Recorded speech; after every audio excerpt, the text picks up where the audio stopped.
Good morning all friend, চলে আসলাম কিচেনে। একটু ব্রেকফাস্ট রেডি করে ফেলি কথা বলতে বলতে।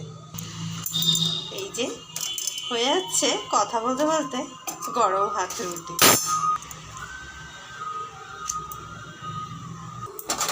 ব্যাস হয়ে গেছে। চলে আসলাম ব্রেকফাস্ট প্লেট রেডি করার জন্যে। গরম গরম ভাত রুটি আর সাথে বিট আর আলু ভাজা,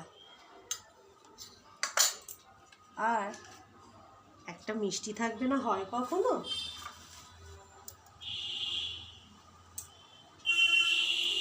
এতক্ষণ হয়তো আমার সমস্ত বন্ধুদের দেওয়া হয়ে গেছে, ব্রেকফাস্ট কমপ্লিট হয়ে গেছে।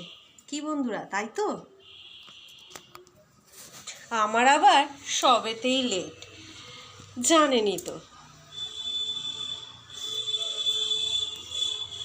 তো যাই হোক, ব্রেকফাস্ট প্লেট রেডি হয়ে গেছে। তো আমি ভাবলাম আমার বন্ধুদের সাথে সকালে মর্নিংটা শেয়ার করি। আমি তো আমার সব কিছুই আমার বন্ধুদের সাথে শেয়ার করি, কি বন্ধুরা, তাই তো? ব্যস্ত সময়ের ফাঁকে বিশেষ সময় নষ্ট করব না আমার বন্ধুদের, এখানে ভিডিওটি রেখে দিচ্ছি। এতক্ষণ ধরে ভিডিওটা দেখার জন্যে অসংখ্য ধন্যবাদ প্রত্যেককে। আবার নেক্সট ভিডিওতে খুব শিগগিরই দেখা হচ্ছে।